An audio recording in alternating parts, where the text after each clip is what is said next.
The coffee mug shattered against the kitchen wall behind my head, ceramic shards raining down like angry tears onto the linoleum floor. The bitter smell of spilled coffee mixed with the lingering scent of burnt toast from breakfast, creating a nauseating cocktail that made my stomach lurch. Start paying rent next month if you want to stay here. Mom's voice cracked on the last word, her face flushed red with a fury I'd never seen before. Her hands trembled as she pointed at me, and for a moment, I saw something flicker in her eyes. Was it regret? But it vanished as quickly as it came.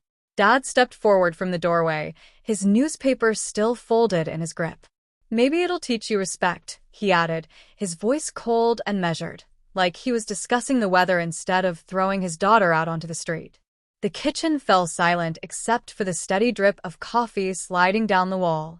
I could hear my own heartbeat thundering in my ears, feel the heat rising in my cheeks as weeks of accumulated hurt crystallized into this single, devastating moment.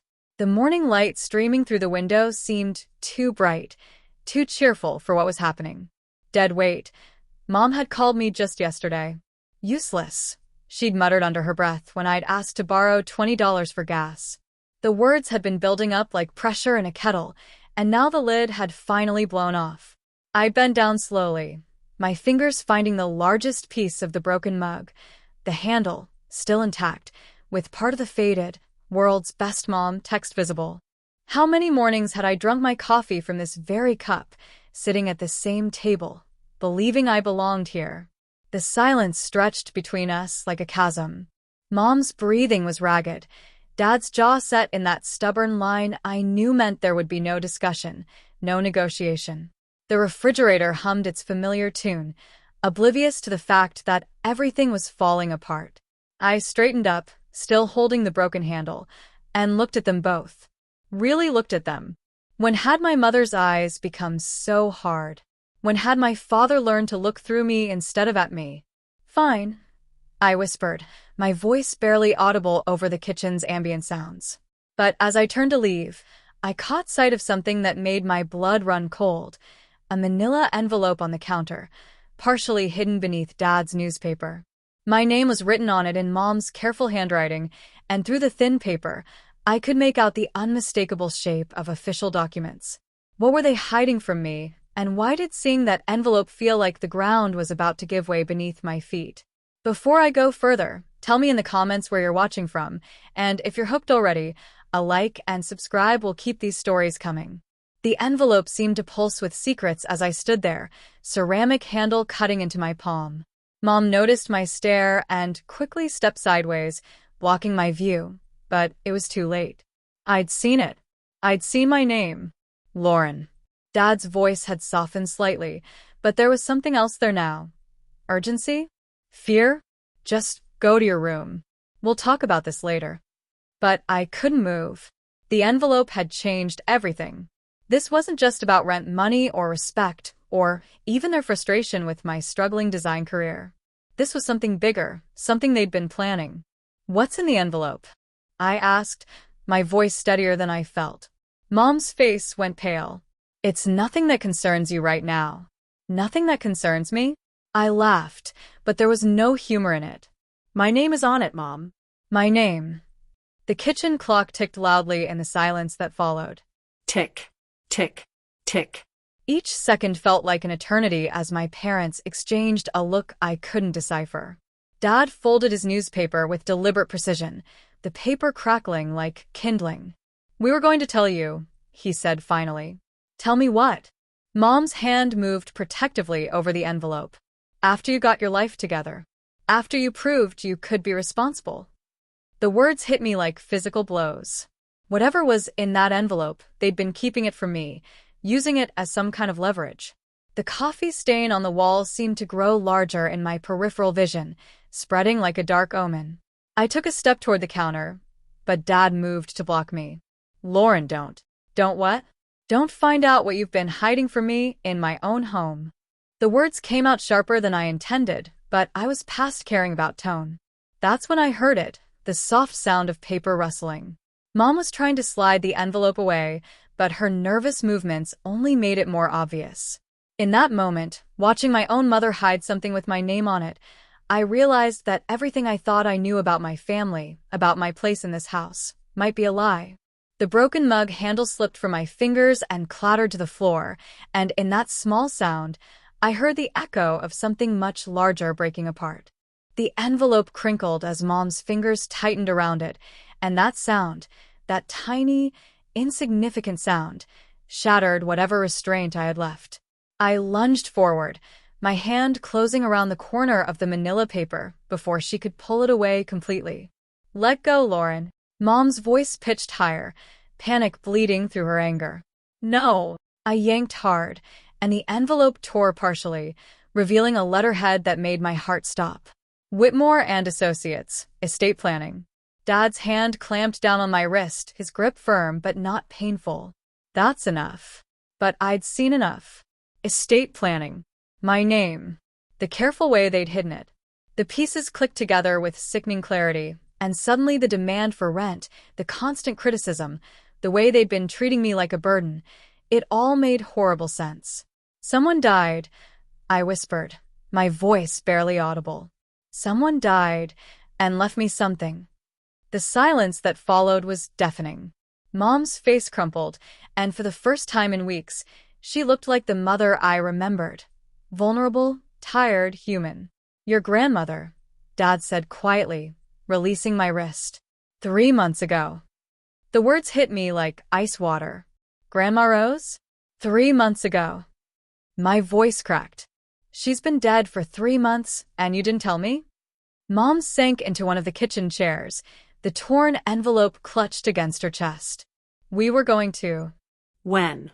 "When were you going to tell me that the woman who raised me every summer, who taught me to paint, who called me every week until—" I stopped, realization dawning. She stopped calling. I thought she was just busy, but she was dead. She was dead, and you let me think. "She left you the house," Dad interrupted, his voice flat. "The house in Millbrook. And some money." The kitchen tilted around me. Grandma Rose's house, the sprawling Victorian with the wraparound porch where I'd spent the happiest days of my childhood. The house with the art studio in the converted barn, where she taught me that creativity wasn't just a hobby, but a way of seeing the world. "How much money?" I asked, though part of me already knew the answer would change everything. Mom's laugh was bitter. "Enough that you won't need us anymore. Enough that you can run off and play artist without worrying about real life." 200,000, Dad said quietly. "Plus the house." The number hung in the air like smoke. $200,000. More money than I'd ever imagined having. More money than my parents had ever had at one time. And suddenly their behavior, their cruelty, their desperate attempt to make me pay rent, it all made sense in the most heartbreaking way possible. "You're jealous," I breathed. "You're jealous of a dead woman's gift to her granddaughter." "We're not jealous," Mom snapped, but her voice lacked conviction. "We're practical. Do you know what we could do with that money? Do you know how it feels to struggle every month while you sit in your room doodling and dreaming?" "Doodling?" The word came out as a whisper, but it carried the weight of every dismissive comment, every rolled eye, every time they'd made me feel small for pursuing my passion. "Is that what you think I do?" Dad shifted uncomfortably. "Lauren, your mother didn't mean—" "Yes, she did." I looked at them both, really seeing them for the first time. The lines of stress around Dad's eyes, the way Mom's clothes had gotten a little shabbier over the past year, the stack of bills I'd noticed on the counter but never really thought about. "You've been struggling, and instead of telling me, instead of asking for help, you decided to make me feel worthless until I inherited money you could guilt me into sharing." "That's not," Mom started. "Isn't it?" I pulled the torn envelope from her hands, and this time, she didn't resist. Inside were legal documents, official papers with my name typed in neat, black letters. Lauren Elizabeth Thompson, sole beneficiary. But there was something else, a handwritten letter in Grandma Rose's familiar script.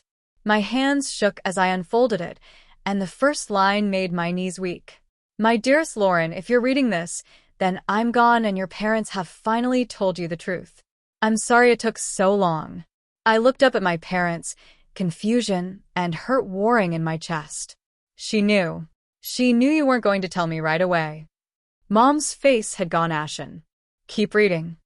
I've been watching from afar, sweetheart, and I know things have been difficult. Your parents are good people, but fear makes us do terrible things sometimes. The money and the house are yours, no strings attached, but I hope you'll remember that family is complicated. Love doesn't always look the way we expect it to. There's something else you need to know, something I should have told you years ago. Check the safety deposit box at First National. The key is taped under the bottom drawer of my desk in the studio. What you find there will explain everything. All my love, Grandma Rose. P.S. The roses in the garden need tending. They've been waiting for you.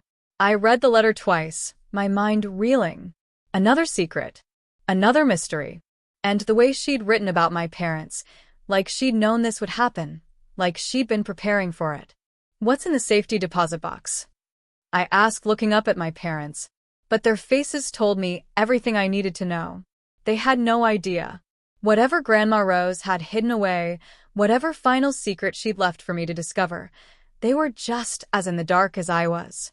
The afternoon sun had shifted, casting long shadows across the kitchen floor. The coffee stain on the wall had dried to a dark brown smear, and the broken ceramic pieces still lay scattered where they'd fallen. Everything looked the same, but nothing would ever be the same again. I folded the letter carefully and slipped it into my pocket along with the legal documents. I need to go to Millbrook. Lauren, wait. Dad reached for me, but I stepped back. No. You've had 3 months to tell me the truth. 3 months to treat me like family instead of a burden. I'm done waiting. I turned toward the doorway, but Mom's voice stopped me. The house has been empty all this time. No heat, no electricity. You can't just watch me. But as I reached the kitchen doorway, I heard something that made my blood freeze. The sound of a car pulling into our driveway. Through the window, I could see a black sedan with government plates and 2 people in dark suits getting out. They were walking toward our front door with the purposeful stride of people who brought bad news, and something told me their arrival was no coincidence. The doorbell rang twice, sharp and insistent, cutting through the tension in the kitchen like a blade. Mom and Dad exchanged a look that confirmed my worst suspicions. They'd been expecting this. Who is it? I demanded, but Dad was already moving toward the front door, his shoulders set in resignation. Stay here, he said without looking back. But I followed anyway, my heart hammering against my ribs. Through the frosted glass of the front door, I could see the dark silhouettes of the 2 figures waiting on our porch. Official. Ominous. Wrong. Dad opened the door, and a woman in her 50s with steel-gray hair and kind eyes stepped forward. Mr. Thompson? I'm Agent Sarah Chun with the FBI. This is Agent Rodriguez. We need to speak with your family about Rose Whitmore's estate. The FBI. The words hit me like a physical blow. Why would federal agents care about Grandma Rose's will? Come in, Dad said quietly, stepping aside. Agent Chen's eyes found mine immediately. You must be Lauren. We've been hoping to speak with you. About what? My voice came out steadier than I felt. About where grandmother really left you, Agent Rodriguez said, his accent carrying a slight Spanish inflection. And why certain people are very interested in making sure you never claim it. Mom appeared in the hallway behind us, her face pale. We told you, we don't know anything about. Mrs. Thompson, Agent Chen interrupted gently, we know you've been trying to protect your daughter. But the situation has escalated beyond what any of you anticipated.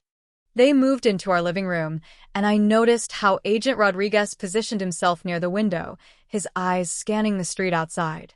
Like he was watching for something. Or someone. Your grandmother wasn't just an artist and a retired teacher, Agent Chen began, settling into Dad's favorite armchair. She was also a witness to something that happened 40 years ago. Something that powerful people thought died with her. The room felt like it was spinning. What kind of witness? The Millbrook chemical plant incident of 1983, Agent Rodriguez said from his position by the window. Officially, it was a minor leak that was quickly contained. Unofficially, it was a cover-up that killed 17 people and poisoned half the town's water supply. I sank onto the couch, my legs suddenly unable to support me. Grandma Rose never mentioned. She was a photographer for the local newspaper then. Agent Chin continued. She documented everything. The real extent of the damage, the company executives who knew about the faulty equipment, the government officials who helped bury the story. She kept copies of everything. The safety deposit box, I whispered. Agent Chin nodded. 40 years worth of evidence that could bring down some very powerful people. People who thought they were safe when Rose agreed to stay quiet in exchange for the town's medical bills being covered anonymously. But she's dead now, Mom said, her voice barely audible. Why does it matter? Because she left it all to Lauren, Agent Rodriguez said, finally turning from the window. And because 3 days ago, someone broke into the house in Millbrook looking for those photographs. The blood drained from my face. Someone broke in? Tore the place apart, Agent Chin confirmed. But they didn't find what they were looking for because your grandmother was smarter than they gave her credit for. She moved everything to the safety deposit box years ago and left the key with you.